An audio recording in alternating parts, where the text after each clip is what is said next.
Hey there, I'm Ian Douglas. I'm the author of the website techinterview.guide, and I'm here to help people with career advancement and interview preparation. My live stream on Twitch covers topics such as company research, how to build resumes and cover letters, applying for the job, getting through interviews, and what to do during negotiations. I've coached thousands and thousands of people over the years to get jobs at the biggest tech companies in the industry, and I'm here to help you too. The following episode is taken from a longer live stream event and may contain interactions with other people in chat. Check out the end of the episode for more information. Let's get to it. Is that better? Hey, now you can hear me. Welcome to the stream. Every time I reboot my Windows machine, like a bunch of audio settings get stuck and get reverted and everything else. So, hello, welcome to the stream. Thanks for letting me know in chat that you couldn't hear me at all. I appreciate that. Looks like the music's not playing either. I got all kinds of stuff not working tonight. Let's try this. At least get a little bit of music going in the background, except now that music is really loud. Actually, up there, pull that down to here. There we go. All right, I think that's better. How's it going, Robo-Oso? Good to see you in chat. Rollers, good to see you as well. Thanks for dropping by.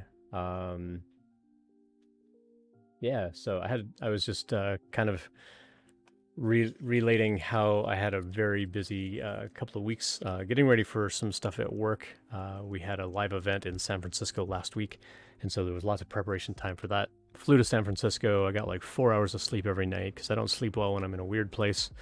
And then, leading up to the event, there was a lot of like over anxiety of like, am I prepared? Am I actually prepared? Maybe I should over prepare. And that's just kind of my typical MO that I need to be better about. I need to just trust myself that, yes, you're prepared, you're done. Like, get some sleep or like go sightseeing or something. I basically holed up in my hotel room the whole time I was there and did the event. The event went great.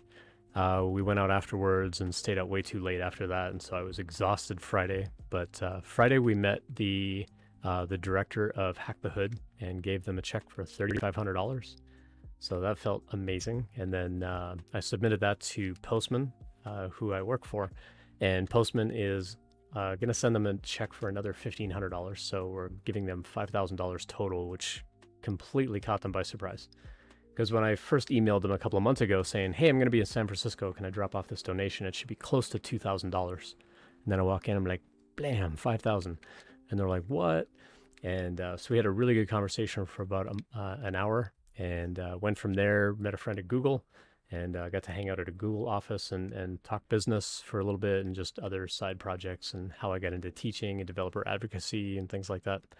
And then basically hopped right in an Uber, went straight to the airport, hung out at the airport for a couple of hours, and got on the plane, came home, and immediately crashed.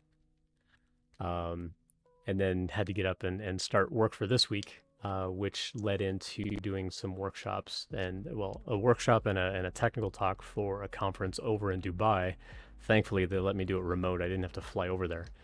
But they got something mixed up in the conversation where I was trying to tell them that I wanted like an early morning slot. And they're like, are you sure with the time difference? Because I'm 6 hours behind GMT and they're 4 hours ahead of GMT. And I'm like, yeah, like if you can book me in the morning, that would be ideal for me. And they're like, okay. And so they booked me in the afternoon in Dubai because it was going to be the morning for me over here. But when they booked me at like 1:50 in the afternoon in Dubai, it was like 3:50 in the morning over here.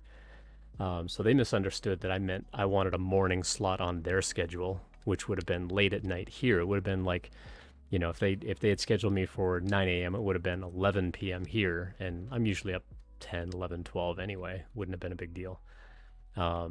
And I'm like, I was worried if I go to sleep, I'm going to stay asleep. I'm not going to wake up for this thing. So I stayed up, drinking coffee the whole bit, finished the workshop at like 5 in the morning, went to bed, got up for a meeting at 9, which was a retrospective meeting on the previous week in San Francisco. Got off that call and immediately crashed, went to bed, slept for a couple more hours. And then I had to get up, finish everything else that I needed for the technical talk, which thankfully was at like 12:30 at night.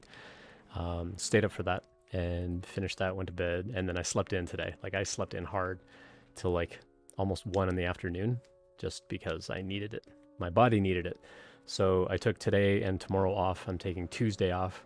So tomorrow is Canada Day and Monday is July 4th. And I have dual citizenship, so I celebrate both. And so we got a lot of barbecue planned for the weekend and lots of just hanging out. I think we're going to go hit a water park maybe tomorrow. I don't know. It's supposed to rain here tomorrow. So I don't know. I don't know what we're going to do. But yeah, looking forward to just kind of relaxing for a couple of days and just unwind and recharge a little bit. But of course, me and my brain, I can't ever just relax. So I'm sitting around today going, I need something to do. I'm gonna go back and like revisit that whole email series thing and like get into that whole like email thing again. So you can go check out the email series over here. Drop the link in chat. I'll drop it in the description below the video. But I decided I was gonna go through. It was finally time to like go back and like rebuild that whole thing. So what I'm going to be doing with the email series is splitting it into 4 different newsletters. So right now it's 1 email newsletter, which goes for 6 weeks, and it's 1 email message every day. And the new structure is not going to be 1 email anymore. It's going to be 4 different emails that you can subscribe to, each of 4 different sort of channels. And one of them is going to be technical questions, one's going to be behavioral questions, one's going to be just general tips, and the other one's going to be like preparation, like company research, resumes, what to study, things like that. General tips are going to be like, what is the interview process going to be like? How do we do negotiations and so on?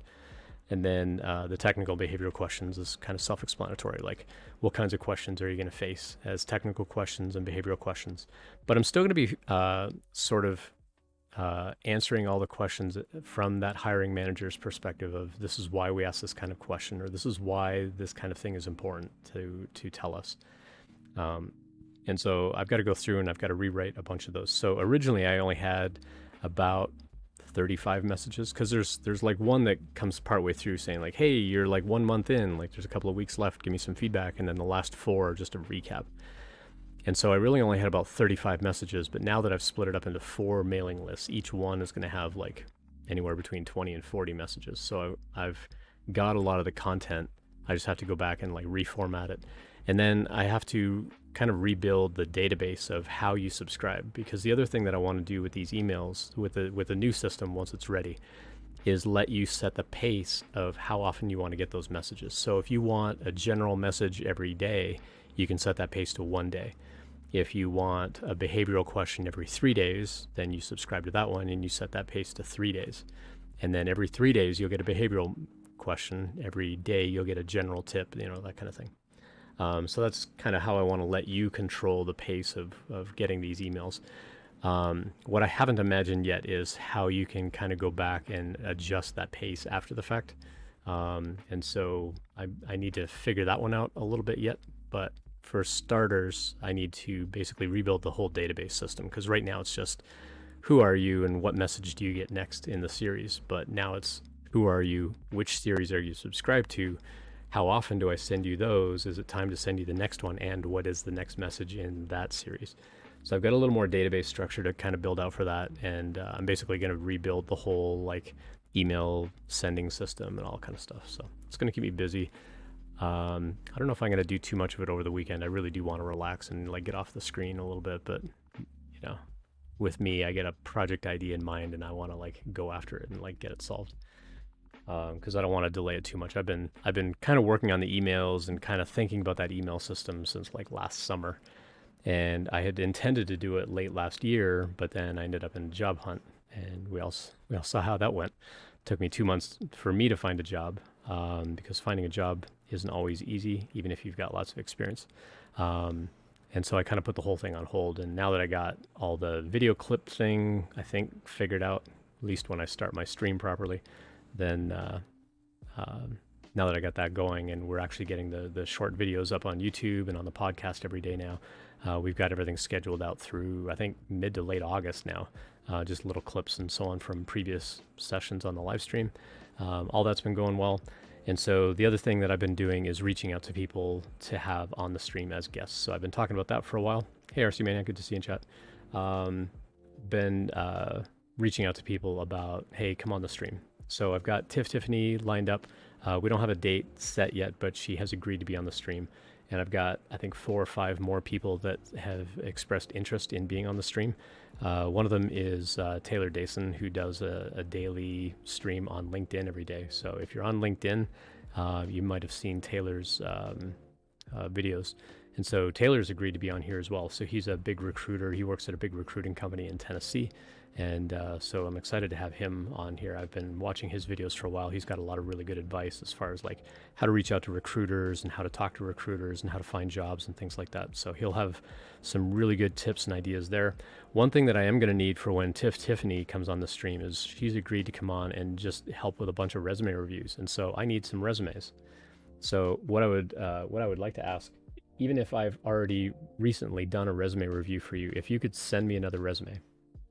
Go check out this link in chat over here. I'll drop the link in the description below when this goes up on YouTube. But send me a resume. Anonymize your name, anonymize your contact info, but I need probably a dozen or more resumes for when Tiffany comes on the stream. It would be a big, big help. So get me those resumes. Even if you're already in a job and you're not looking for a job, I could still use some resumes. If you are job hunting, send me a resume anyway. Because we're going to need a lot to kind of go through. And then, I want to get her perspective on what she thinks makes a good resume and so on. She's also an engineering manager, so it'll be really good to kind of get her perspectives as well on what goes into a good resume, what looks good, what doesn't look good. So go follow this link in chat.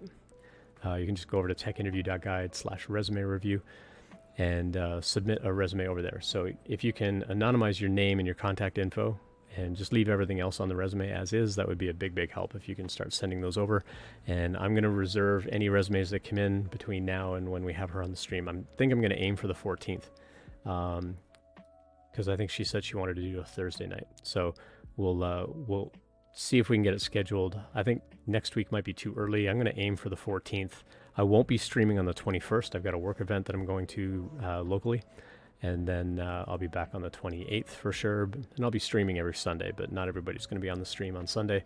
But I do have a couple of guests from over in Europe and Asia that want to be on the stream as well as guests. And so they're going to be on the Sunday streams. And so I kind of want to stagger them out a little bit. I don't want to have a guest on every single show because I don't want to fill up a whole bunch of guest slots and then not have a bunch of guests. So I do kind of want to space them out, maybe once every 2 weeks we'll have a guest on the stream, something like that.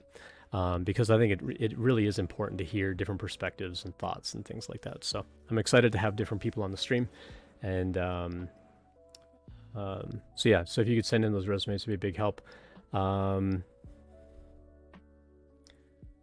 Just Jow says, I like the time preference idea. I recall wanting to get through the daily emails quicker than one per day since I was prepping for an interview at the time.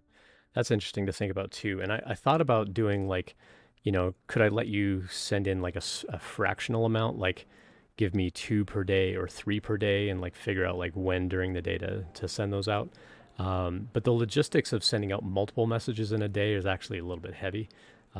It's easier to figure out what date to send the next one. So my plan right now in the database was to figure out what day do I send your next message. And so if I send you a message today and you set the pace at 3 days, when I download your record, I can do that calculation and say, okay, well, based on today, I need to look ahead 3 days, and then I'm going to set that date in the database. So the next time when I do the lookup, I can just say, who needs a message today? But if I just send, this was the last date that I sent a message and the pace is 3 days, then I need to do that calculation as part of that lookup. And it's not as easy to do with Airtable. So I'm trying to do things with Airtable lately. And so trying to set it for what time do I send it so that I can send multiple messages per day, just so I can pace them out throughout the day, is a little bit harder to do as far as how my email system works. Because right now it's just a daily job that kicks off in the morning and does everything all in one shot. I would have to set it up at multiple times, but also figure out who is actually set to get more than one message per day. That might be a little trickier to do. But I'll think on that a little bit. In the meantime, though, if you are going through the email series and you do want to get them faster, just reach out to me. I can always send you more of the messages, or I can blast them all to you all at the same time if you want. And you'll just get a whole big dump of them in your email inbox. So if you right now, until I launch the new system, if you do want the messages a little bit faster, let me know, and I can like send you a whole batch of them all at once, or I can just send you like the rest of the series all in one shot if you'd prefer. RC Maniac says, on my bus home, a recruiter was sitting behind me and was doing call rounds on a crowded bus, asking people reasons why they aren't accepting or thanking them for accepting. Interesting. That's interesting. Why they weren't accepting the jobs. That's interesting. Robo also says, is this only for software resumes or can be for other resumes in tech? Yeah, I would say any kind of resume in tech. So, yeah, Tiffany, and myself have both been engineering managers. I've also been a director of engineering. And so they're not necessarily just for software jobs. I mean, that'll be kind of our realm of expertise, but if you've got a resume for like a DevOps job or a QA job or, you know, something else that's still part of like the tech industry, by all means, send those in. Yeah. I would love to see them. So I would love to get at least a dozen resumes so that we can kind of like look through them and go, you know, which of these ones do we want to look at, just so we have a little bit of variety. And also, if I do have other guests on the stream, that I've got kind of a backlog of some other resumes that we can look at as well. Because I don't want to like go over the same resumes over and over again, because I don't think that'll be helpful. I would prefer to have some newer resumes come in. So yeah, if you can just send those in, that would be fantastic. Just go check out techinterview.guide and you'll see a link on there for the resume review, and just send it over from there. It'd be a big help.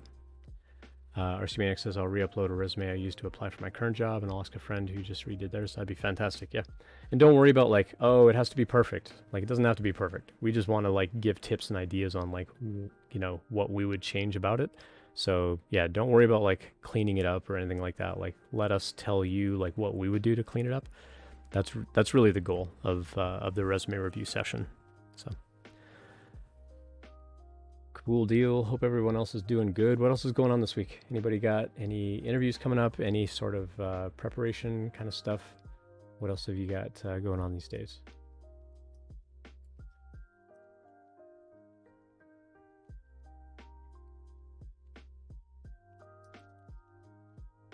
Melly, good to see you. Thanks for dropping by and lurking.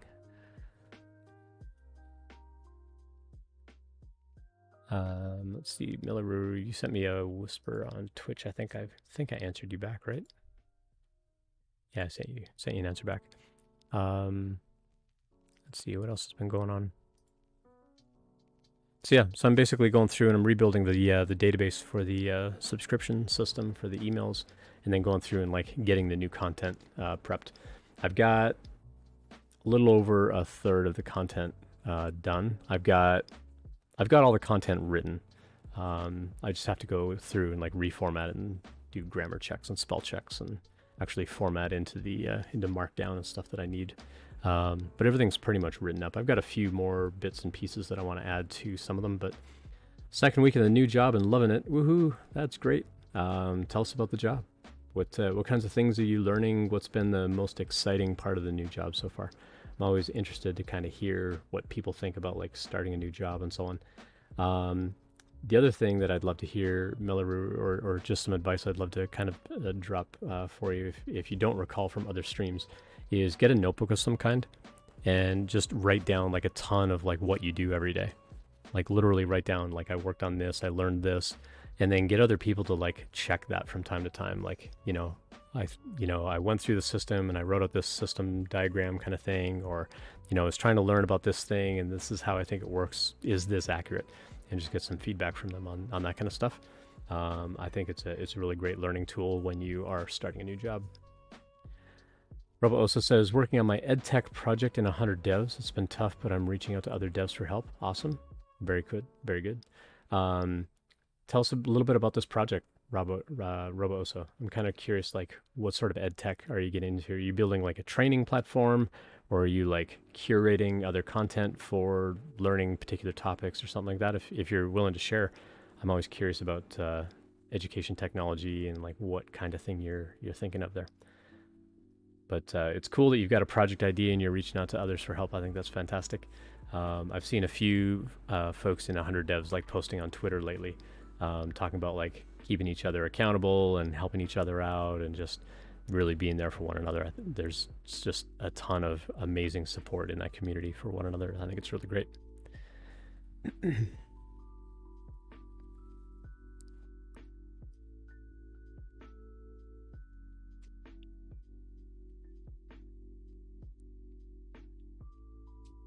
Cool. I'm going to go grab a couple of questions I think out of Discord. I can find my Discord. There it is. So if you want to go hang out in our Discord community, you can go check out this link. And I do have a channel in there for anonymized questions. And I do like to grab some questions out of there from time to time, and I'll do the clips and stuff like that. Robo also says more curating and building educational games for nonverbal students. Oh, that's amazing. That's really cool. I love that that you're thinking about that kind of stuff. You know, for accessibility and helping other people out and stuff like that. I think that's fantastic. Good for you. I think that's great.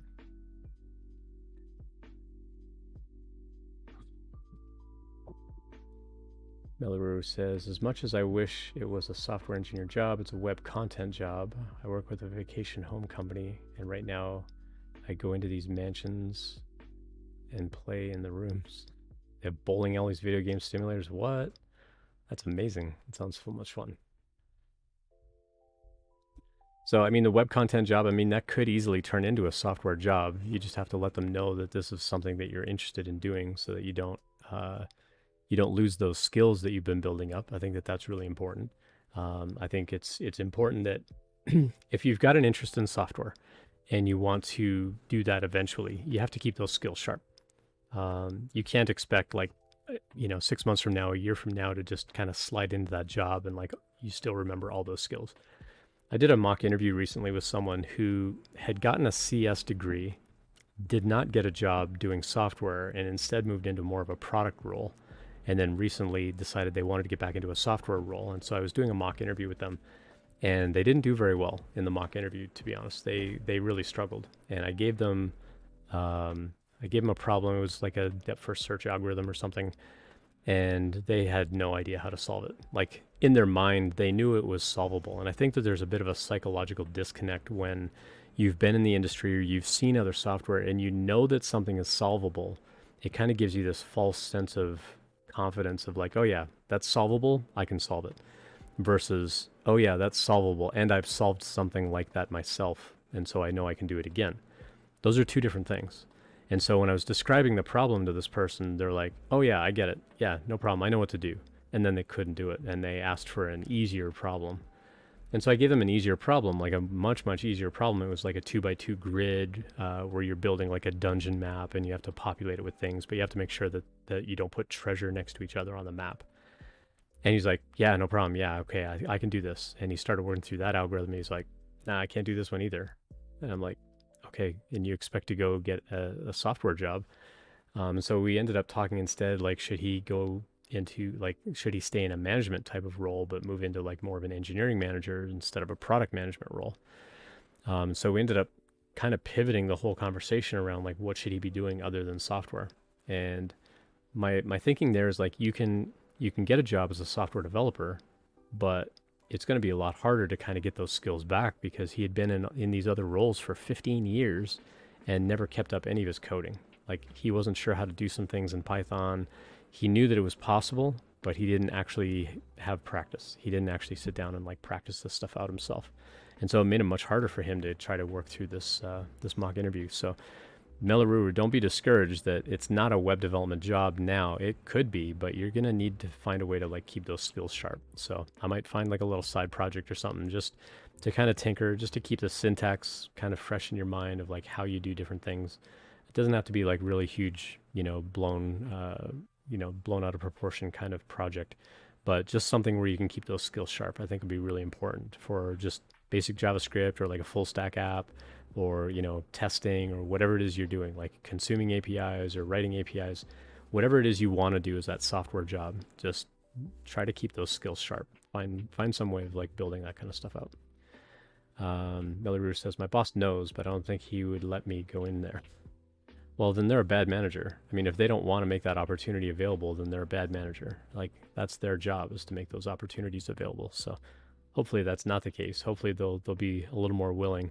I know some managers, they're like really reluctant to let good people go.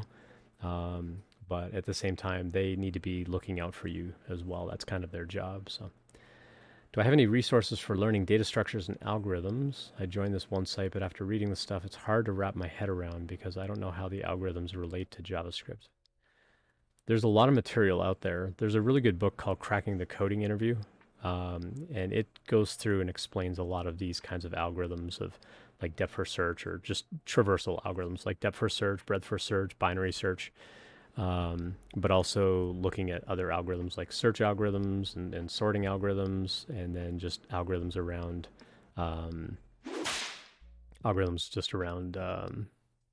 array problems like two-pointer problems and sliding window problems. There's also like heap problems and so on. So it really comes down to how do you find those patterns, and then how do you study those strategies of those patterns. So I've got a handful of resources. Let me drop those in chat for you, because I think these will be helpful. The first one I'm going to drop in here is a link from Sean Prashad. And I actually interviewed Sean on the stream last summer about how he built this website. So he basically curated a whole bunch of other people's lists of like, these are the top 50 LeetCode problems you should study, or these are the top 75 or the top 100, or there's like the blind 75 where you don't know what kind of problem it is. He basically went through and he curated all of those into a really nice interface where you can narrow it down by the pattern of problem. So if you want to study depth first search, you can just use his site to go filter, like these are the depth first search problems I should go study. Doesn't mean you have to do all of them, but it'll give you a place to start. You can also narrow it down by complexity. So if you want easy level, medium level, hard level, you can narrow it down by that. You can also narrow them down by company. So you can say, show me all of the problems that, someone at Google might ask, or someone at, top 30, web company kind of thing. Now, the reason that that's important is because a lot of smaller companies want to be like the big tech companies. And so the smaller companies also tend to ask these kinds of questions, but it's a little harder to know what kinds of questions those companies are going to ask. But it'll still give you a pretty good idea of which algorithms tend to be more popular. And then I've got a couple of YouTube videos that you can check out on my YouTube channel. There's a link over here that you can check out on LeetCode. And I've got two videos about LeetCode, specifically about how do you come up with a schedule of working through these problems. And then the second video is how do you go look at other people's answers and reverse engineer them into pseudocode so that you can study the strategy of this is how to do that kind of algorithm. So, for example, you can use Sean's website to say, go find me a depth first search problem. You click on one of those, and then you can go into the answers from there and say, okay, let me go find a couple of other people's answers. Let me write out pseudocode for how they solved it. Now let me figure out, based on all of those, how do I narrow that down into like 4 or 5 lines of pseudocode as an overall strategy of how do I do that kind of problem? And then go see if you can solve it using your pseudocode. That would be the best way to sort of practice those algorithms in JavaScript. So Melariver, in chat, you said you don't know how the algorithms relate to JavaScript. It's not that they relate to JavaScript, but you have to know how to write them in JavaScript. So they don't really relate to any specific language, because you can write back-end JavaScript or you can write front-end JavaScript. Most other languages are just going to be back-end languages. But when you're going to a technical interview, a lot of the challenges they give you are just kind of write me a method that does such and such. And that method could go in a front-end web page or it could go on a back-end block of code. It really doesn't matter at that point. It's meant to be generic in nature. But that's how I would kind of go through and study those. So as you go down through Sean's website and see like which of those patterns are most popular, then you can go figure out, okay, well, how do I go learn the strategies for that? Me personally, I like doing it more hands-on than just reading the theory of, this is how someone says you should study it. I like to go look at how other people actually answer those kinds of problems and then kind of come up with my own sort of solution of this is what I think the strategy is for that kind of problem. They've actually done some research and study that if you kind of struggle through and find an answer on your own, your brain actually makes stronger like neuron connections of that memory of how to solve that problem next time than if somebody just tells you what the answer is. If somebody tells you what the answer is and you practice it, like you'll still form those connections, but you'll form those connections faster and they're more durable, I guess, over time if you kind of struggle through and figure it out on your own. And so I'm a big fan of figuring that kind of stuff out myself. And so I would recommend that if that's your learning style. If your learning style is more like watch how someone actually else does it, like sit down and watch them code it and explain like why and how, and you hear like the audio and whatever. If you're more of that kind of learner, there's going to be tons of YouTube videos on those kinds of things. So you can certainly go look at those, or you can follow other streamers on Twitch that are just grinding through LeetCode all the time. Literally on, in the search bar on Twitch, you can go search for the word LeetCode and you'll find all kinds of people just working through LeetCode problems. And then, figure out from there, okay, well, what kind of problem is this? How are they solving it? Why are they doing it that way? And ask them lots of questions in chat. Like, why did you do that bit of code? Like, why are you taking, this sort of approach? Make sure they know that you're trying to learn this yourself, so it doesn't come across like, why are you doing it that way? As if you're an expert and you're, being condescending or something like that. I'm not saying act like that, but if you go in and legitimately say like, hey, I'm learning this stuff myself, can you explain why you're doing it in this particular way? People love explaining that kind of stuff. And I think that's why a lot of people are streaming that stuff on Twitch, is just to help with that explanation. I mean, certainly they're there to practice too, but I think that there's a lot of value in sharing that journey of here's how I'm solving the problem, and kind of helping other people along as well. You just need to be consistent. Yeah. And so the first LeetCode video that I've got, it's got like about 10,000 views or so on YouTube. That video talks you through how to make a schedule. And then it's up to you to hold yourself accountable to, this is how I'm going to follow that schedule on a regular basis. And going through and figuring out, okay, I'm going to work on this kind of algorithm today. Tomorrow I'm going to do this kind of algorithm. The day after that, I'm going to do this kind of algorithm. You do need to give your brain a break from time to time. So I usually tell people like schedule out like 6 days worth of practice. And then on the 7th day, like just give your brain a break from actually solving it. And what I recommend on that 7th day or whatever, like however often you want to give yourself a break, is actually just pull up a random problem on LeetCode where you don't know the pattern of the problem ahead of time, and just look at it just to guess what kind of pattern it is. So like just go pull up a random one and read through the prompt. You don't have to write any pseudocode. You don't have to write any actual code to solve it, but just read through the prompt and go, this sounds like a 2-pointer problem, or this sounds like this kind of problem or that kind of problem. And then go into the answers and look at other people's answers and see whether your guess was right. Because ultimately, when you go for those interviews, you want your brain to get to a point where you recognize, oh yeah, okay, this prompt, it's this kind of problem. And I've studied that kind of problem. This is what I'm going to do. You want to get to that point of really quick recognition and recall on the strategy of how to solve that kind of problem. It comes with practice, and practice takes time. That's the downside, but it will make you much, much better at it. It just takes time to like go through and actually study out those patterns. But if you can do it on a regular sort of rotating basis, you'll find that it's going to get a lot more sticky in your brain as far as like remembering that stuff over time.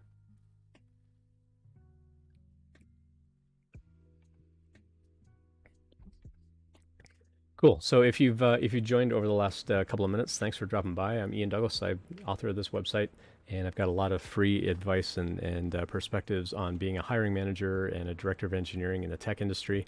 And I love helping people out just prepare for interviews and career advancement and things like that. In a couple of weeks, we want to do a bunch of resume reviews on the stream. And so if you're willing, I would ask, can you drop me a resume, please? So there's a link over here in chat that you can go check out to send me a resume. Don't worry about the cost thing. I'm going to do a whole bunch of them for free on the stream. The only thing I ask is that you anonymize your name and your contact information. So you can just change it to something else. I just don't want to dox people on the internet. So I would prefer like not to have your actual phone number and actual email on the resume when we review it.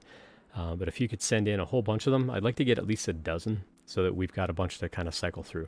I'm lining up a whole bunch of guests on the stream in July and August so that we can get other perspectives and hear from other people in tech and, kind of like their journey, how, the kinds of things that they've gone through. I would still love to get some folks from 100 Devs on here and get them interviewed and hear like, what was your journey going through 100 Devs?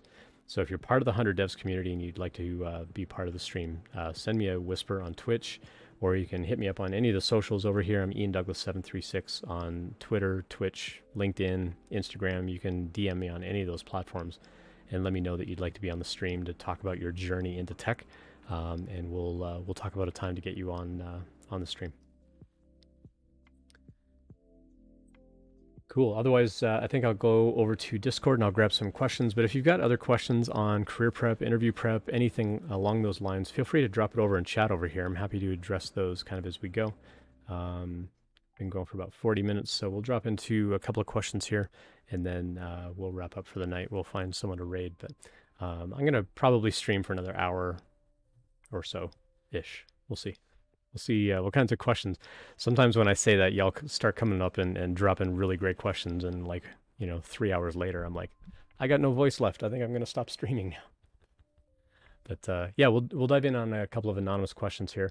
And so what we've got over in our Discord communities, I've got a whole channel of anonymous questions, and I like to just draw from there from time to time. And so as people reach out to me and say, hey, I got a question about this or that, on those social channels that I just mentioned, sometimes I'll sort of reword the question and put it in the anonymous channel, just so I've got questions to kind of draw from and think about answers and so on. So when you DM me or whisper me on those platforms, I'll try to answer your question right away for you. I'm not going to say like, oh, well, let's, do it on the live stream. I'll usually try to answer you right away or as quickly as I can. And then from there, I may say like, hey, I'm going to grab that question or reword it or, take some of the context out of it. So it's, quite anonymized. And then we'll put it in that anonymous questions channel, and then we'll address that later on. Whip says, does the private resume review include anything extra, or is it just quicker? It's not that it's quicker. What I do for the private resume review is I'll either get on a call with you and talk you through it, or I'll make a video for you and just explain like this is what I would do, and it's very tailored to you and your experience and so on. And then I like give you that as a private video, and so that way you don't have to worry about anonymizing things. And sometimes you and I can have like conversation if we're actually on a Zoom call. You can give me a little more context on things, and sometimes that advice can be a little more specific for you, as opposed to just generic, like, when on the private reviews, I try to stay away from like, oh, check your font size and stuff like that. Like I really dive in on, okay, let's talk about this bullet point. Here's how I would reword this specifically, or here's how I would rebuild that skills block. And then, so yeah, I just go into a whole lot more detail on the private resume reviews. And those videos are usually half hour to 45 minutes long, sometimes a little bit longer depending on what's in there. But like I did a Zoom call with someone a couple of weeks ago, maybe 3-4 weeks ago, where we hopped on a Zoom call or a Google Meet call or something like that. And we pulled it up, and I actually showed them, okay, here's how I'm going to like reformat some of this. And we actually worked through some of that reformatting on the call. And then I shared that Google Doc with them afterwards. I'm like, here's a Google Doc. You can take it, you can finish, writing this stuff up. And now you've got a customized resume ready to go. So that's basically what I try to do on those private reviews. Cool. Let's go grab some anonymous questions, or at least one or two. And then we'll see what we get.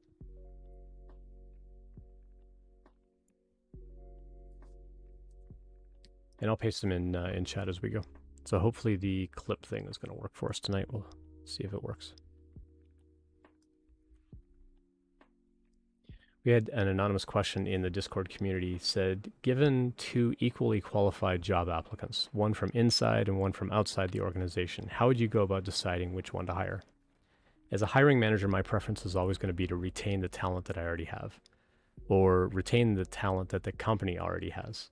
So for me, it's about who's already on the team, how can we keep them on the team, and how can we keep them happy and transition them into something else that they would rather be doing. So if they've applied for another role in the company, that would be my very strong preference, because they already know the company, they're already situated, HR is already, set up. Like there's a lot less cost involved in sort of hiring them, as opposed to just doing like a lateral move into another department.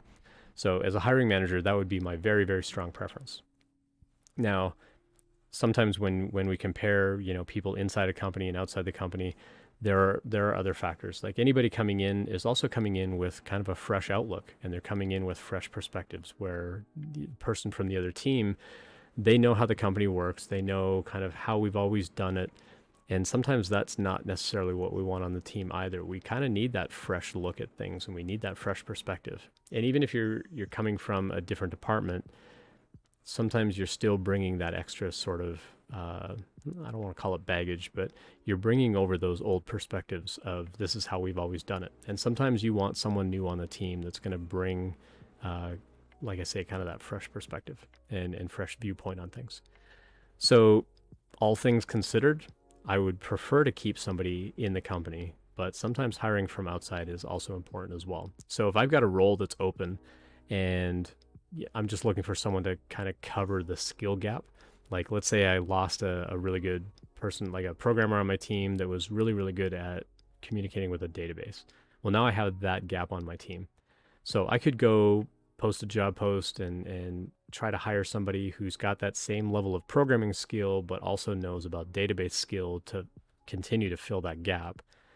Or I can consider just hire anybody for the team and maybe send someone on my team who has an interest in, sort of filling that sort of gap and say like, hey, Ian, do you want to learn more about databases? I'm going to send you on some training because I need you to fill in for the person that left, and cover like a little bit of extra knowledge there. If you already know about the systems and you already know about how things work, it's a lot easier to sort of train someone else up in the missing skill than to bring someone new on and you've got to train them on everything and expect that they can sort of jump in on the database stuff as well. So there's a lot of give and take that goes into those decisions as a hiring manager of who do we bring over to the team and why. If you're coming from a completely different department, like if you're coming from a department, like you're coming over from customer service or you're coming from a QA type of role and you're getting into a software development job, I would also give preference to that internal person over an external person because you already know our business, you know the organization, and you are coming in with that fresh perspective because you haven't done software development for our company. At least as far as like low-level coding. If you've done QA work, you've certainly done a lot of automation and you've written a lot of tests and you've got kind of that mindset of like how those systems work. But as far as like the low-level coding, you're bringing kind of that fresh perspective on that.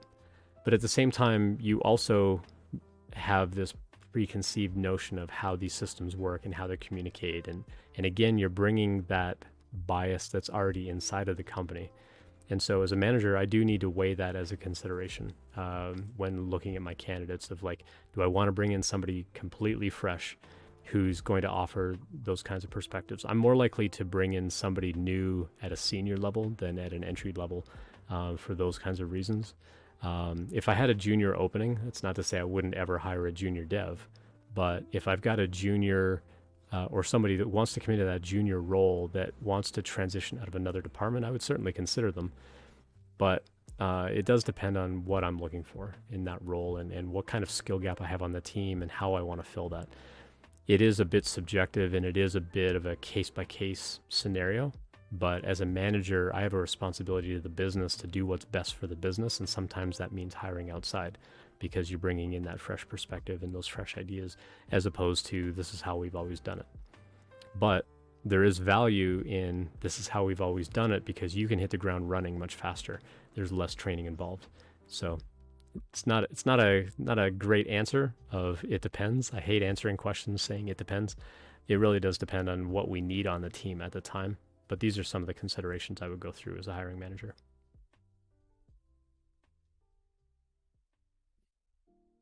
All right, let me go mark that one as having been answered.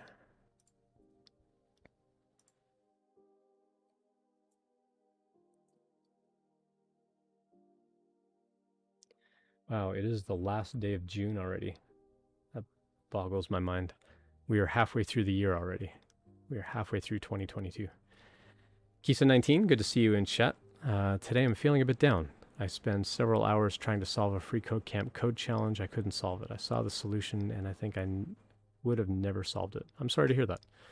It's easy to get down on yourself when you think you should know something. I was actually just talking about this on the stream a few minutes ago where I think there's a bit of a psychological hurdle that we have to get over as developers when you see a problem and you know it can be solved. Therefore, you think that you can actually jump in and do the thing. But then once you actually get into the challenge, like if you haven't practiced that kind of thing before, it becomes much harder. And that does take a psychological toll on your mental health about, your self-esteem of like, oh, I'm no good at this. Like clearly I can't solve it. As opposed to seeing a problem and knowing, yes, this can be solved, and I have solved a problem like this before, so I'm going to like dive in and do it. It really does come down to practice, and it really does come down to finding similar sorts of problems where you can build up that experience. It's frustrating when you're looking for a job, especially if you're looking for that first job in tech, and you start running into these kinds of challenges where you start telling yourself you're not good enough for this. And that's not the case. You're studying, you're working your way through it, you can do the work. Just because you haven't seen that particular algorithm before, you haven't seen that particular problem before, is not a reason to give up. But it does feel disheartening when you put a lot of time and effort and study into things and you still feel like you can't solve a problem. One of the solutions that I offered a couple of minutes ago in chat is to go look at a couple of videos that I made on how to kind of work your way through LeetCode problems. And one thing that I suggest on that is go look at how other people answer those problems and write out pseudocode for what you think their code is doing, and then see if you can implement their pseudocode. Sometimes that will help you kind of get into the mindset of how do other people solve problems. Not just how do other people solve this kind of problem, but just how do other people solve problems in general? How do they break them down? What kinds of steps do they take? Sometimes that can be really helpful just to see how someone else does it. Yes, when you are at the interview, you're not going to have that kind of resource available, and you do have to be able to do it on your own. There's kind of this principle that I heard someone describe, and it made a lot of sense. Is it said, I can go read all the books in the world about riding a bicycle, but until I actually get on a bicycle and try to ride a bicycle myself, like it's only like head knowledge as opposed to the experience of having done it yourself. And so it's one thing to go read on how to do that kind of algorithm. It's another thing to actually sit down and practice it. And it does feel discouraging because it takes so much time to practice, but it is a necessary part of our technical interview process. I wish that companies were better about LeetCode problems and like finding relevant kinds of technical challenges on interviews. I hate telling people like, yeah, go grind on LeetCode, because I think that there's a much better way that companies could be doing technical challenges as opposed to just telling people to grind on LeetCode. But for the time being, that's not going away, unfortunately. And I think that it is going to be a necessary thing to go do and go practice. And so I think it's important to find kind of a smarter, well, I hesitate to say smarter way. This is not to say that the way that you're doing it isn't smart, but is there a way that you can do it that's more effective for you, where you're looking through the different kinds of patterns and sort of working through how to come up with a strategy for those patterns?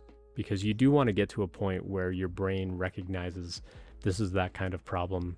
I've practiced it before. This is how I solved it last time. Therefore, I can do it again. But I've seen so many people look at a problem and go, oh yeah, this is totally solvable. And then once you start getting into it, you realize you don't know how to solve it. And it starts to really weigh on your mind. And it takes a toll emotionally of, I'm no good at this. I know it's solvable. I can't do it. Therefore, I'm no good. And I think that in your mind, you need to change kind of that wording a little bit to, I haven't solved this kind, and so I haven't figured it out yet. It's hard to not be down on yourself, though, especially when you're putting in a lot of practice and a lot of effort, and then you face something new and novel and you don't know how to solve it. So I don't want to downplay that experience at all. But know that we're all here to support you, and we're here to help you out. So if there are tips and ideas and so on that we can give you, like, we're happy to do that. That's what we're all about here.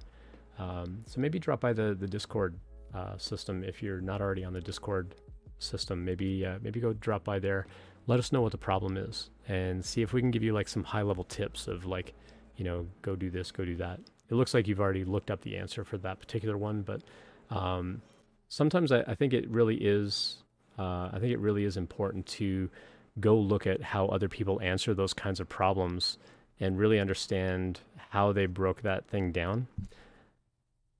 And I think it's important to kind of keep up that positive sort of mental attitude of, I'm going to solve it. I'm going to get to it. CM Griffin, thanks for the raid. Appreciate that. Give you some blinky lights and some applause or some sort of greeting. I don't know what sort of greeting audio it's going to play, but appreciate the raid. Thank you for dropping by. I'm Ian Douglas. I'm the author of this website, Tech Interview Guide, and I'm just here to help people out with interview preparation and career advancement kind of advice.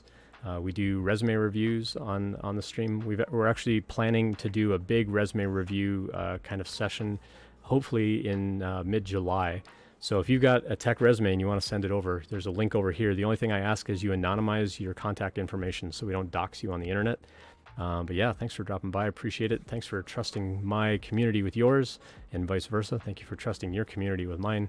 It's always great having new folks coming by. How was your stream, CM Griffin? I didn't have a chance to check in on you earlier today, but I did see that you were streaming, but I had to like go make dinner and then get ready for my own stream, so I didn't have a chance to drop by. But what kind of stuff did you do in your stream today?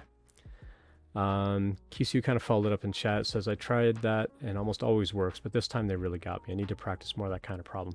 Yeah, and so that's where you want to get to when you're practicing through these LeetCode style problems, is you want to get your brain to the point where you recognize the pattern of the problem and then have those strategies to kind of draw from, but it does take time. So if you go check out those videos that I made, there's a link over here to some videos that I made about how to grind LeetCode a little smarter. Where you kind of work out that schedule, where you practice different kinds of patterns every day, but also kind of going back and like re-practicing problems that you solved a few days ago, because studies have shown that if you do the same problem again like 2 days later and then 3 more days later, it'll actually stick in your brain a lot more. If you only do it once and then put it away, your brain will kind of remember how you did it. But if you solve it again 2 days later and then solve it again 3 more days later, it's going to really stick. And so the first YouTube video that you'll see when you do that search, it's got, I don't know, 10,000 views or something like that on YouTube. It's going to talk you through how to make that schedule. And then the second big video that I've got, or the second one with the second highest views or whatever over there, is basically how do you take other people's answers on LeetCode and turn that into pseudocode so that you can learn the strategies. So if you see an algorithm that you don't really understand, you can still kind of figure out, okay, well, how did somebody else solve it? What was I missing in that myself? And sometimes that can kind of help connect the dots. I think it's helpful to kind of see how other people solve those problems. There's certainly lots of people here on Twitch that are, grinding on LeetCode. They don't always do a good job of explaining why or how they're solving it. They're just like, okay, I'm going to go write this code, or I need to do this kind of loop, but they don't really explain why. And so I would say if you find those folks on Twitch, like legitimately say, like drop in their chat and say, hey, I'm new at this. I'm trying to figure these kinds of things out too. Can you explain a little bit more about why you're doing things the way that you are? And see if they can get into that explanation a little bit more. I think it'd be helpful. CM says, I had a fun bug. My Node version was out of date and it wasn't able to handle modern TLS when fetching an image. Interesting. How far out of date was your version of Node that you couldn't do TLS? That's pretty interesting. I've seen like huge mismatches where I was doing something in like Node 8 and newer versions of I do a lot of like Firebase cloud functions and stuff like that, and now they're like, oh, you have to be like version 12 or higher. Then I realized like, oh yeah, version 8 came out like years ago.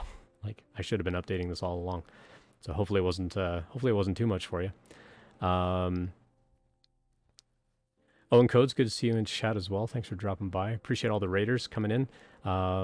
So yeah, if you've got questions about interview prep, career advancement, anything along those lines, I love answering those kinds of questions. Feel free to drop them in here. We've got a slightly growing Discord community. It's a little slow starting, but we do have some folks dropping by Discord. We've got a channel in there for anonymous questions. You can always DM me on Twitch or on Discord, or you can go find me on any of these channels. LinkedIn, Twitter, Instagram. I'm the same handle as I use here on Twitch. You can DM me questions anytime, and sometimes I'll kind of anonymize the context out of it, and I'll put it in the anonymous questions channel. And then I occasionally pull those up to answer on the stream. But I love interacting with folks in chat. So if you've got questions about interview preparation or career advancement, even outside of the tech industry, I'd be happy to give you my perspectives. I've been in the industry for about 26 years. I've been interviewing people for about 15 years. I've been a manager in engineering for a couple of jobs. I've been a director at 2 different jobs. So I've got a fair amount of experience of why we do things the way we do and why interviews are the way they are and why we ask certain kinds of questions. I've got an email series that you can go subscribe to as well. I'm in the process right now of rebuilding that and revamping it, but it's a 6-week series, totally ad-free. There's no ads on any of my stuff. Go over to the website. There's no ads. You might have a pre-roll ad here on Twitch, but aside from that, I try to turn all the ads off. Any money I do make as a streamer It's all going into this tech fundraiser, which we just reset for the second half of the year, and all that money is going to go to diversity in tech. So any sorts of bits or subs or anything like that is all going into that pot, and then I'm matching this dollar for dollar. So appreciate all the new follows and stuff like that. But yeah, if you want to go check out the email series, you're welcome to do that as well. CM Griffing, are you okay with a link? I found a cool list of jobs that don't do whiteboarding. Yeah, that would be amazing, because I hate whiteboard interviews. Whiteboards are great for sketching things. They're fantastic for system design interviews, but they are horrible for actual coding. So yeah, by all means, CM, appreciate you asking. Feel free to drop that link in for us. Let me scroll back up. Own codes. I started applying for some jobs recently on LinkedIn for junior front end. Cool, good for you. So Owen, you may want to check out my YouTube channel. I've got a whole series of videos on there about like how to prepare, how to really stand out, what kinds of projects should you build, and things like that to really stand out to a company. When you're applying for that job, you really need to show them the value that you bring. And so the projects that you put on the resume for a specific job need to be highly tailored to that company. So I generally tell people, like, just general advice about building a resume is make a gigantic resume of every project, every technology, every job you've ever had. Give me lots of bullet points about all that stuff. Make an enormous resume. When you get ready to apply for a job, you make a copy of that resume and you trim out everything that they don't care about, so that you whittle it down to just the stuff they are going to care about. What technologies do they care about? What projects do you have that you've already worked on that they're going to care about? That sort of thing. You don't necessarily want to fill up your resume full of like passion projects and projects that you've been excited about, because they may not necessarily align with what the company is trying to do. And so you really need to show a strong amount of sort of alignment, as we call it, not to be buzzwordy, but you do need to show that the kinds of projects that you're interested in doing are highly relevant to what they do as a business. You're more likely to get a phone call. You're more likely to kind of get a recruiter on the phone with you. And then it's up to you to actually pass through their interview process, but that'll get you noticed a lot quicker than if you just make a generic looking resume of like, these are the skills I have and these are the projects that I've done that I've found fun. They may not find as much value in that. But if you highly tailor a resume of like, these are the things I've done, this is my involvement in open source, blah, blah, blah, because they care about open source, then you want to highlight that sort of thing. But like I often tell people, like, if you're going to apply for a job at an insurance company and all your projects are like mobile games, they don't care about any of that. So you're less likely to get a phone call from a company like that. Mark H, good to see you dropping by as well. Let me scroll back through chat. I know I missed a couple other things in here. Mark H got hit by a RIF yesterday. Lost your job. Oh my gosh. I'm sorry to hear that, Mark H. 2 weeks short of 10 years. Ah, dang. Dude, I'm sorry to hear that. That sucks. Like, really bad. He was a senior SE for the last dozen years, recently moved over to observability, senior monitoring engineer in online banking. Oh man, I'm sorry about that. Got a huge severance package. That still stinks though. Basically being paid through the end of the year. I mean, that's kind of nice, but it still sucks that happened. I'm sorry. So the RIF that he mentioned is reduction of force, or reduction in force. And that sucks. That's too bad. I'm sorry to hear that. Let's see what else is going on. I have one more link, if it's okay, to talk about a JSON resume structure. I've seen stuff about that. So yeah, feel free to drop that link in, CM. I appreciate that. JSON resume structure. I have seen that kind of thing where it'll like change the layout based on what it is you're trying to do. I think it's still important though that you tailor the resume specific to a particular job. But I have seen, there was one site, I can't remember the name of it, jasonresume.org. Yeah, actually, that's the one, where you actually go in and you put in all your information and it actually stores it in that JSON format, and then you can export it onto these other resume building sites. I actually thought about building a resume builder site myself, where you go in and you put in like all of the stuff that you would make this gigantic resume, and you just go fill it full of everything possible. And then when you want to go apply for a job, you just kind of check off like, show them this and this and this, but not this and that, and like show them all these things, and then it would actually compile into a PDF resume for you. I actually bought a domain name for it and everything. Back in the day, it was hireme.it. And then I never got around to building it, but I think something like that would be really advantageous, where you can say like, hey, if you want more information about this particular project, like click here, and it would actually expand out and show them like all of the bullet points about it that you didn't put on the actual resume, or if you want more information about this particular job, you could expand it out and see all the other bullet points, so they could see like more context around that kind of thing. I think that that kind of stuff would be really helpful as far as like an interactive resume, but not everyone's gonna, actually click through and like view an interactive resume, but I thought it would be kind of a neat thing to sort of build out. But I like the JSON resume idea where you can store that information and then like export it into these other sites, or I guess, OAuth it over to the other ones where they can access that data and like tailor it and so on. Fine-tuning the structure is still worth it, but it separates the content from the presentation. Yeah, for sure. Yeah, absolutely. Hey, CM, thanks for the subscription. I appreciate that. Owen Codes gifted a sub. Cool. Well, I appreciate gifting the sub over to CM. Appreciate that very much. So yeah, all the subscriptions, they're basically going into this pot of money, and then I'm going to match all that money. And we actually just gave just gifted 1 subs. Appreciate that.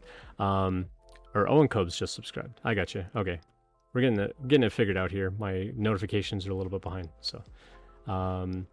Cool. Well, I appreciate the 2 subs. So anybody that subscribes, by the way, I've now got 14 subscribers. I think something like that. I will actually 3D print a logo of some kind. So if you pay for a subscription, or if you gift a sub to someone else, send me a DM on Twitch and let me know what kind of logo you want, and I will actually 3D print a logo and hang it on these lights back here for you. I'm waiting to hear from several people. I did get a couple of logos in, like Pezliz. I owe her one for the Maker Deck platform, and then the Free Heathen, I think they sent me a logo to 3D print, and I'm basically going to hang silhouettes up here. So as long as it's work friendly and family friendly, I'll 3D print whatever you want up here. I'm a big fan of like Marvel, Star Wars, Star Trek, stuff like that. And basically I just 3D print a flat silhouette, and I've got like little transparent sticks that I 3D print that just hang them on those lights, because I do need to take them off from time to time. I do live streams for work, and so if it's a thing where I'm doing like a conference, like I just did a conference for Dubai the last 2 nights, I had to take all the lights down and then I just put them back up. But if I'm just streaming for work, like I do a live stream for work, then I'll leave them up. So appreciate the additional gift sub. Thank you for that, for RC Maniac. So yeah, thank you so much for the gift sub. So Owen Codes, feel free to DM me some kind of logo that you'd like. Like I said, as long as it's family friendly and work friendly, I'm happy to 3D print that and just put it up on the screen back here. So I went through and I pulled my list of subs, and I've got like, I think 5 people that haven't sent me any kind of logo at all. So if you are a subscriber, hit me up, send me that logo. Let me know what you want me to 3D print, and I'll get that up on the board there for you. Iron Man, I think, is Melly Ruru. This was juggling biohazards, so we custom made that one of somebody actually juggling biohazard symbols. We got Father Funk 3D, and we got Ethan Makes over here, so I appreciate their support on the channel. All that money, again, it's all going into this diversity and tech fundraiser, and I'm matching all this money. So we just gave away $3,500 to a group in San Francisco called Hack the Hood, and they basically pay students to come take their program. They pay them a stipend, and so I encourage them, like, hey, could we put that money in that stipend fund to where you're actually paying the students? And they're like, absolutely, if that's what you want. And so it completely surprised them that we gave them $3,500, and my employer matched another $1,500 of that. So we gave them $5,000, which is amazing. Like, y'all really came through on that. I appreciate it. I was trying to raise $1,000, and y'all came through, and we got it close to $1,750. So I just kind of rounded it up and matched all of that. So we gave them $3,500. How did they react to the check? They were shocked, to be honest. I actually showed them the financial transparency page on the site. If you do Bang Money over in chat, you'll see the link for it. I actually pulled that up and showed them, like, this is how much money I made from subs and gift subs and advertising and all this stuff, and I broke it all down. This is how much I made from like PayPal donations and resume reviews, and then told them, like, by the way, I'm matching all of that money, and so here's your check for $3,500. And they're like, what? So yeah, it really caught them off guard. And then I'm like, oh yeah, and by the way, my employer is going to kick in another $1,500. They're like, what? That's like 10 students worth of stipends for them, because they pay the students, well, they pay them $400 a month, and if they do all the project work, they give them an extra $100. So all of that money is going directly to students to come and take this program for free to learn how to be software developers and work towards like an internship type of thing. So it felt really great to do that. So we basically came back from the trip in San Diego or San Francisco last week, and I reset all the counters. And so I'm going to go through and kind of reset all that financial transparency of like, this is how much I'm making as of June 24th onward to the end of the year. Then we'll give that money away. And then in January, I'm just going to do a full year run of like, here's what we're raising. And then we'll do that at the end of the year because I basically maxed out my employer contribution of that $1,500. They'll contribute $1,500 a year for any kind of like registered charity, or they'll also match money for hours that I spend. But because I've maxed that out now, it's maxed out for the rest of the year. So whoever we donate this next bucket of money to, they're not going to get my employer match. And so I'm going to restart that in January, and then we're just going to go all year. So however much we raise over the course of all next year, my employer is going to kick in $1,500. Or I might split it, and we'll do like $750 in July and do $750 later in the year or something like that. I don't know. We'll figure that out. But yeah, my employer was totally on board with like, oh yeah, that's a great group to kind of donate that money to. They were really happy. So we've got a whole channel of like diversity and inclusivity. And so I dropped in there. I'm like, hey, I raised this money for diversity in tech, and it's going directly to these students. And so everybody was like super, super thrilled about it. And it was all from you. I'm not taking credit for it. It was all of you helping raise that money with resume reviews and just being part of the community and so on. So thank you. It really made a big difference to that particular community. To help out that many students, to get into technology types of roles. So they have a website to check out. Yeah, it's hackthehood.org. So exactly as it sounds, I'll drop it in chat here. It's hackthehood.org. So yeah, you can definitely go check them out. And they're looking for volunteers. They're looking for mentors. They've also got a donation page that you can pull up on there. If you also want to donate as well, that would be great. Owen Codes, appreciate the yet another gift sub. Appreciate that very much. Thank you. Although it won't tell me who you gifted it to. Oh, wait, you gifted it to Own3D. Okay, so don't gift sub to Own3D. They're just an automated bot that like does the chat and stuff on here. But appreciate it. They don't need the gift sub though. But I appreciate the gift sub either way. It's always a nice feeling to help other people out, to avoid those ads. I mean, it's just the one pre-roll ad, but it's more that it makes a difference for the people that we're donating the money to. So for transparency on Twitch, we as streamers, we only make 50% of the money through gift subs. And so there's actually a Bang donate that you can do over here, and it'll tell you like how you can donate just straight money, and I get 100% of that money that then goes into that pot, which I then match 100% as well. So if you donate $50 through that, or even $5 like a gift sub, I get all of that money, and then all of that gets matched as well. So robots need love too. That's true. It's not the first time that happened. Well, they are a mod. Technically, they have to be listed as a mod because they're watching things that happen in chat, so that they can play like the little alerts and stuff that you see up here when somebody follows or subs and whatnot. But I appreciate it. Cool. Well, let's go find another question. Unless, did I miss any in chat? Usually my VIPs in chat are pretty good about pointing out when I missed a question. I always appreciate it, especially RC Maniac. You do a great job of like, hey, you missed this question. So thanks for holding me accountable to that. But I don't see anything offhand. It looked like a legit name. Yeah. I've seen random gift subs that end up gifting to Streambot and Stream Elements. Yeah. And that's part of the problem when you like just randomly give out a gift sub, as opposed to like clicking on someone's name and say, I want to give specifically that person a sub. But that's all right. It's okay. I appreciate the sentiment either way, that someone's willing to be generous with their money like that. I appreciate it. That's what means more to me than like who gets it. Cool. Let's go find another question from Discord. And what you'll see is, as I'm answering these questions in Discord, you'll see little things happening over here like clip start and clip end. And I have an automated way of later on just extracting a little portion of the video from the longer stream, as well as the audio. And that goes into like a shorter YouTube video as well as podcast audio that I publish as well. Just that way, if people want to like, hear just a little bit of advice on the go, you can go subscribe to that podcast. So you can do Bang Podcast if you want to find out about that, or Bang YouTube, and you can go check out YouTube. And then all the videos I put into playlists. And I recently went through and I revamped all the playlists. So I've got a lot more playlists than I've had before. And so you can go find like just generalized advice or advice on how to apply for the job or how to prepare for the job, or if you want to just go watch a playlist of resume reviews or like job post reviews. I love nerding out on job posts and like, blaming other companies for how badly they write job posts. So I'm happy to do any of that as well. What is that redeemable thing? 3 minutes is Hello Kitty. Well, you'll have to redeem the points to find out, Melaruru. Starbucks Never Know. Appreciate the follow as well. I'll give you some blinky lights and some sort of applause and or greeting. For some reason, I'm not hearing it in my ear monitors, so I don't know whether it's playing a kazoo or screaming or just going, hey. I don't know anymore. You're halfway there? All right. Well, basically, I've got a clone trooper helmet back here that looks like Hello Kitty, and if you redeem the channel points, I will wear the helmet for a few minutes. I'll show you the helmet. So it's a clone trooper helmet styled to look like Hello Kitty.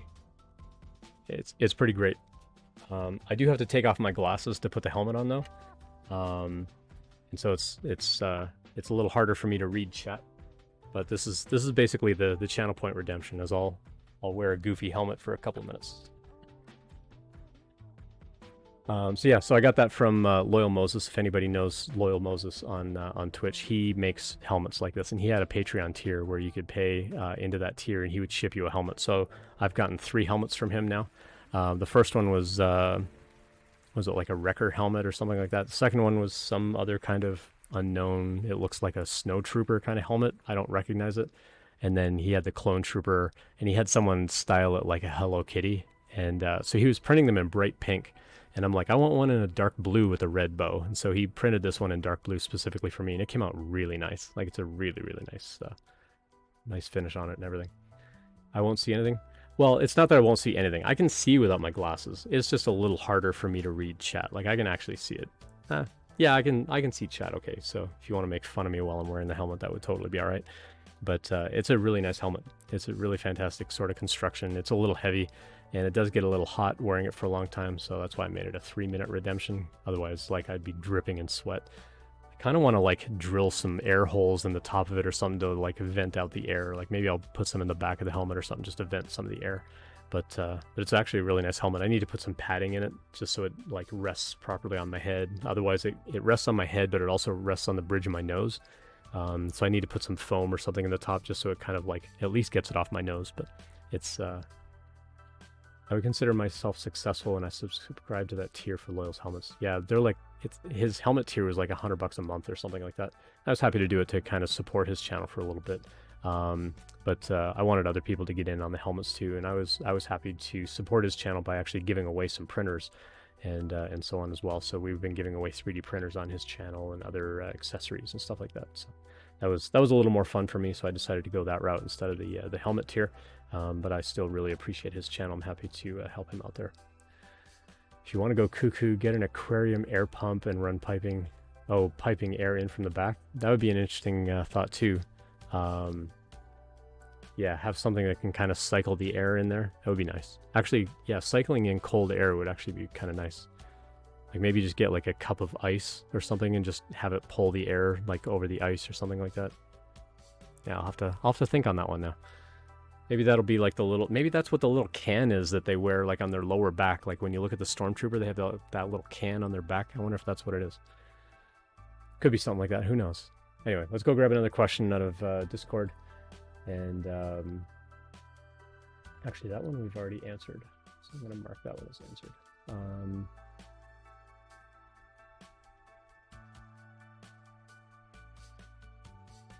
Let's see. What if I do a company? Yeah, I think I'll answer this one. I got impatient trying to win a printer, so I just went and bought one. Yeah, I saw that. You got like an artillery or something, or was it the Focus Odin F5 or something? Which one did you get? I forget which one you got, but yeah, I was actually on his channel when you're like, yeah, the printer showed up. And your husband was like, what the heck? That was pretty hilarious that you went and ordered that and didn't tell him. I'm a big fan of it's easier to ask forgiveness than permission, but I do a lot of consulting on the side, so my wife actually doesn't give me too much grief about buying 3D printing stuff, and supporting people on Twitch and stuff like that, because it's all like this consulting money that I do. So I'm a paid consultant to do interviews on interviewing.io, and we can do go over here if you're interested in doing mock interviews. Oops, that didn't work. Interviewing-io. Uh-oh. Oh, my bot crashed. Oh noes. Restart the bot.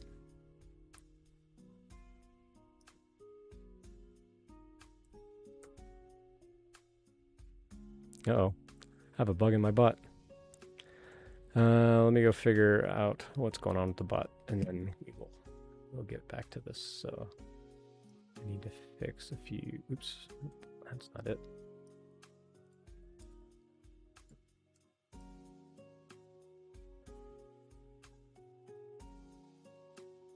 Oh, that's going to be a problem because none of these are async functions.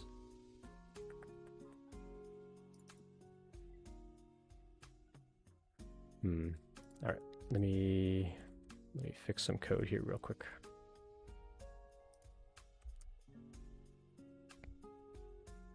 Here we go. All right, so the bot should be back online. So now if we do IIO, there we go. So there's my referral code for interviewing.io. If you want to go check that out. They had some kind of promotion running. I don't know if it's still running, but you could get $100 off of buying some mock interviews over on their platform. It is a paid platform. But I get paid to do interviews for them, and it's actually a really nice platform. It's really handy. It's great to it's great to go do a mock interview with somebody where you can trust that they're going to give you good feedback. That's what's really important about doing mock interviews in the tech industry. Is, I could go do a mock interview with one of my kids and they have no idea what I'm saying. They're like, yeah, I guess it sounds good. But unless you're doing a mock interview with someone who can actually give you advice on this is how you answered this part well, you could work on this part over here a little bit better. That kind of stuff would be really helpful. So if you want to go check out that, or I think I've got, yeah, you could go try. I don't know whether this promo code still works on Pramp. I did some guest blogging for them a number of years ago, and they gave me this promo code to get unlimited interviews. I don't know whether Pramp still does limited interviews or if you get unlimited interviews just by default now. But if you don't, go try this promo code. See if you can get unlimited interviews on Pramp. Pramp is a good platform. It'll randomly sort of match you up with people, but you don't necessarily know like what level the other person is. Like if you're a junior dev, do they pair you up with another junior dev because they might not be as qualified to give you feedback. And so getting feedback from mock interviews, it's really helpful to know kind of the skill level of the person. Yeah, let me go. Welcome to Ian's impromptu coding hour, or prompting minutes. I just had to go replace like an async await thing with just a print statement instead. Had it in my cart. I told Loyal and him and everyone in chat told me to do it. Yeah, I was one of the people in chat telling you to do it too. Bug in my bot 5 times fast. Yeah. Say toy boat 5 times fast. That one's even more fun. Cool. Well, let's go grab this question out of Discord. Yeah, so I'm going to do a clip, and so you'll see some stuff happen over here in chat that you can blissfully ignore. But basically, when I go into this Q&A mode, I tend not to watch too much about chat, especially when we're doing these anonymous questions. So let's dive in on this one. We got another anonymous question from our Discord community that says, when applying to a company, what advantages do candidates with references have over those who don't? As a hiring manager, I don't know whether you have references until the very end of the interview. And at that point, it really doesn't matter, because if I've made the decision to hire you, I'm probably going to extend that offer regardless of what your references tell me, unless your references tell me something really, really bad. My thinking as a manager, though, is references are kind of silly, to be honest. It's like, when I think about references, I think about like, hey, give me the names of 3 people that are going to tell me really nice things about you. By that point, I've probably already made a decision whether I'm going to hire you, and what your references tell me about you are probably not going to sway that opinion too much. But it might. I've also worked, when I applied at a bunch of these companies back in December and January, of all of the offers that I got, I think only one asked me for references. The rest of them didn't even ask me for references. They just made an offer. Only one of them made an offer, and then as part of the offer, they wanted to check references. And so I found them some people that were going to say nice things about me. There are some questions that they can ask people with who provide a reference to say, like, what do you think about Ian? Would you work with Ian again? Things like that. But there are also questions that are illegal to ask. Like, they can't ask why you left the company. They can't ask your reference why you left. They can ask your reference whether they would hire you again.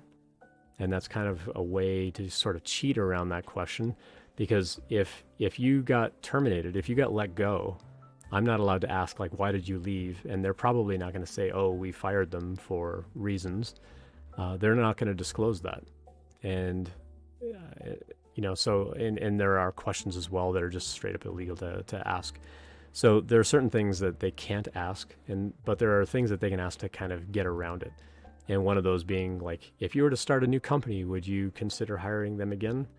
Those kinds of questions. If they say no, then that lets me know that you didn't leave on good terms. And so maybe I want to follow up on that, but there aren't too many glaring things there. Now, if it's a previous manager, I might ask, how do I motivate them? Like, how did they work best? What kind of contributions did they make that really stood out? And I can ask them those kinds of questions. But I've also been the hiring manager on the other side where I just refuse to answer those questions. Like, I'll answer them in a very generic way. Like, I can verify that they worked here from this date to this date, and that's all I can say. And a lot of companies will also take that stance. If you get approached as a manager to give a reference, that you're only allowed to verify, yes, they were an employee here. Yes, they worked from this date to this date. Yes, this was their title, and that's all I'm allowed to tell you.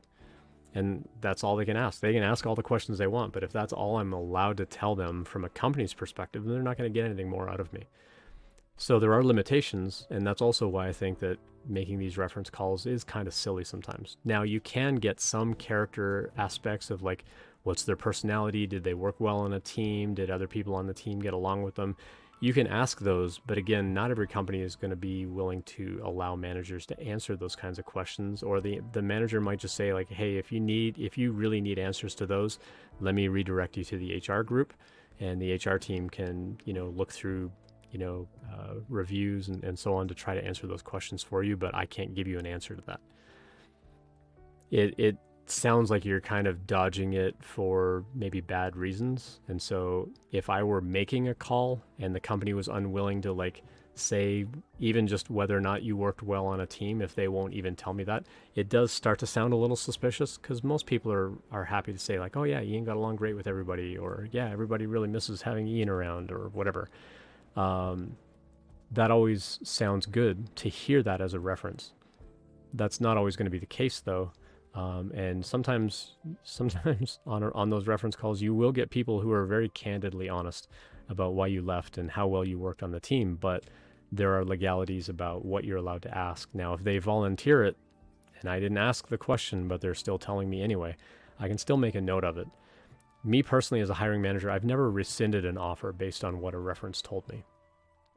So when we think about the notion of this question specifically, like when applying to a company, if I have references, is that some sort of benefit over somebody who won't provide references?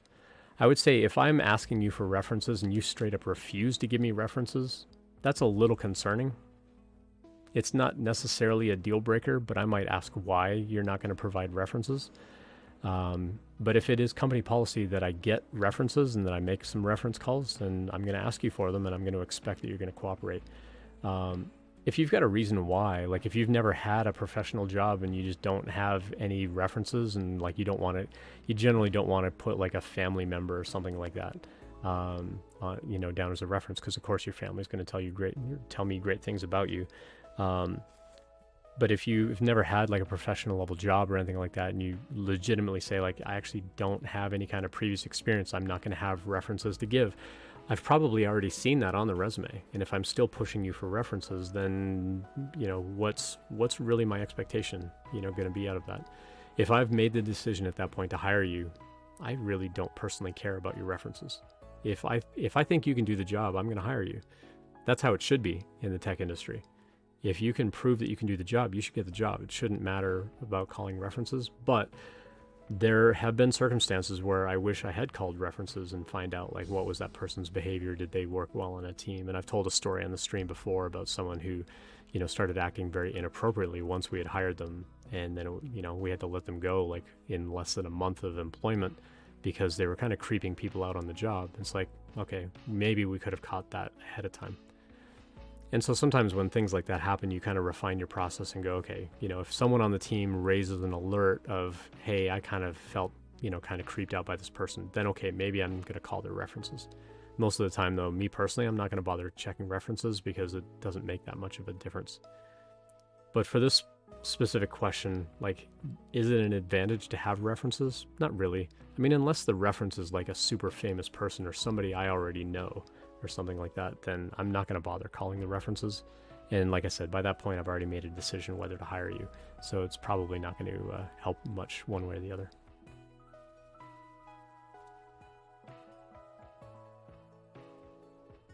RC Maniac said in chat, I never got asked for references. Yeah, so I mean, of 30 companies that I applied with and 6 offers out of those 30 companies, only one of them asked me for references. The rest of them didn't care. I think at some point, though, there is a privilege of, being in the industry long enough that they just kind of trust your experience. And it's less about, what people are going to say about you. But when you're newer in the industry, especially if you're transitioning over from some other kind of career, maybe checking those references could be more important because you're transitioning in from something and they really do want to know about your character because you don't have technical skill. And so they really want to find out, like, do you actually work well on a team? But again, if you've never worked on like group projects and things like that, then, maybe you're not going to have that experience either. So it really depends on what your previous experience is as well. But a lot of that comes down to how you're showing that value to the company when you're applying for that job anyway.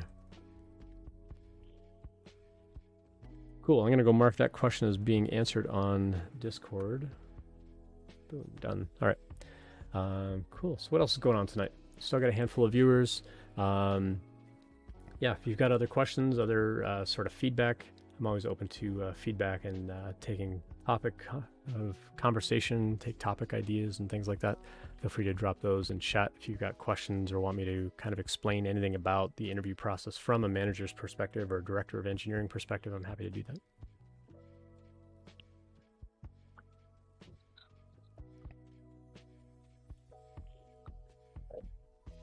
Let's see what else is going on here.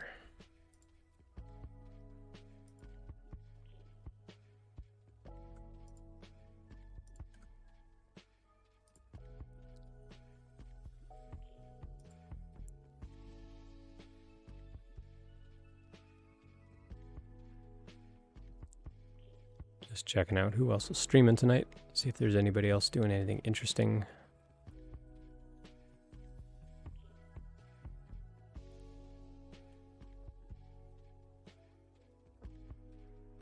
We haven't raided over to Chris Pirillo in a while. We probably owe him a raid. I think we'll head over to Chris's channel if he's still streaming by the time we wrap up. But yeah, if anybody else has any questions or any topics that they want to talk about. Time reveal. I feel like you have much more technical skill background than most engineering managers. Yeah, I actually had, so this conversation that I mentioned earlier on the stream, I did a mock interview recently with someone who had gone into management almost straight out of their CS degree. They went into product management and then decided recently that they wanted to get into a software role and realized that their coding skill had completely gone away. Like they couldn't remember basic, control structures and loops and things like that.